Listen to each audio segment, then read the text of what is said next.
Hello बच्चों, चलिए प्रश्न को देखते हैं। प्रश्न है हमारे पास, यदि a बराबर हमारे पास समुच्चय है जिसके अवयव हैं 1 2 3 4, तो a में निम्नलिखित गुणों वाले संबंध को परिभाषित कीजिए। सममित हो परंतु न तो सतुल्य हो और न ही संक्रामक हो। चलिए सर्वप्रथम हम प्रश्न के लिए मुख्य अवधारणा लिखते हैं। मुख्य अवधारणा मुख्य अवधारणा में सर्वप्रथम हम स्वतुल्य को परिभाषित करते हैं कि स्वतुल्य हमारे पास क्या होता है। तो यदि कोई अवयव A है, A अवयव के साथ संबंध ही स्वतुल्य संबंध कहलाता है। किसी अवयव का उसी अवयव के साथ संबंध स्वतुल्य संबंध कहलाता है। यदि B अवयव होता, B अवयव का B अवयव के साथ संबंध ही स्वतुल्य संबंध कहलाता है।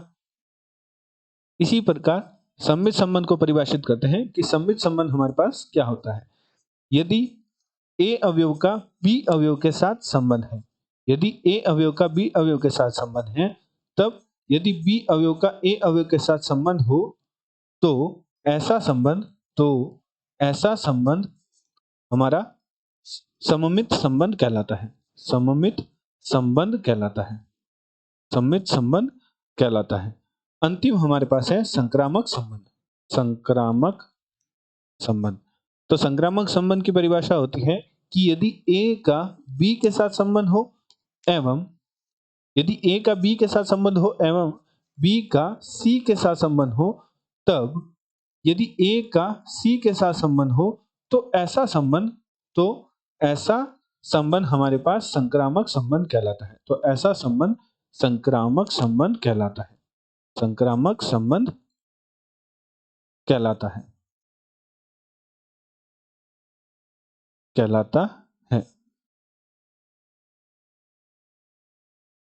अतः प्रश्नानुसार प्रश्न में हमारे पास दे रखा है A बराबर हमारे पास एक समुच्चय दे रखा है जिसके अवयव हमारे पास है 1 2 3 और 4, और हमें A में एक ऐसा संबंध परिभाषित करना है जो तो केवल सममित हो, न तो सतुल्य हो और न ही संक्रामक हो।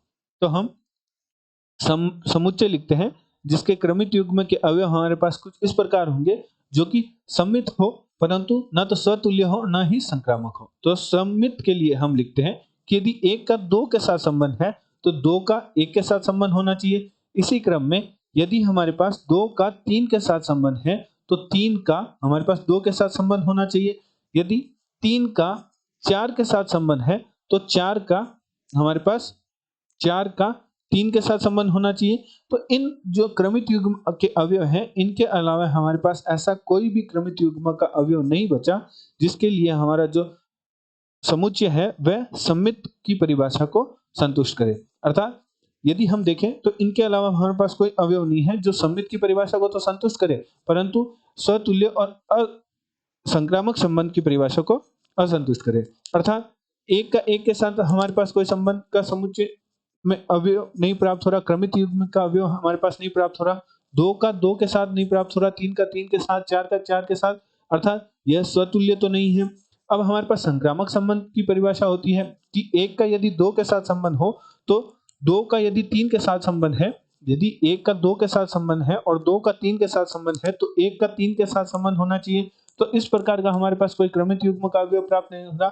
इसी चरण में एक उदाहरण और देखते हैं कि यदि 3 का हमारे पास 2 के साथ संबंध है और या 3 का 2 के साथ संबंध है, या हम देखें कि 2 का यदि 3 के साथ संबंध है और 3 का 4 के साथ संबंध है, तो हमारे पास 2 का 4 के साथ संबंध का ऐसा हमारे पास कोई उदाहरण प्राप्त नहीं हो रहा।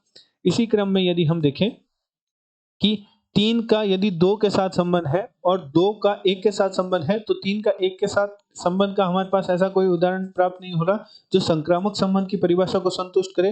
अर्थात हमारे जो ये A संबंध है, अर्थात A बराबर हमारे पास जो समुच्चय है जिसमें हमारे पास जो क्रमित युग्म के अवयव है वह A हमारा है, वह एक सममित है।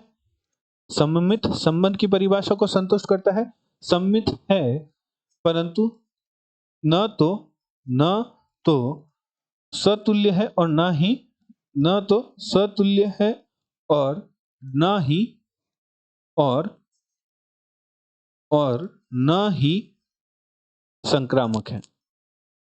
न ही संक्रामक है।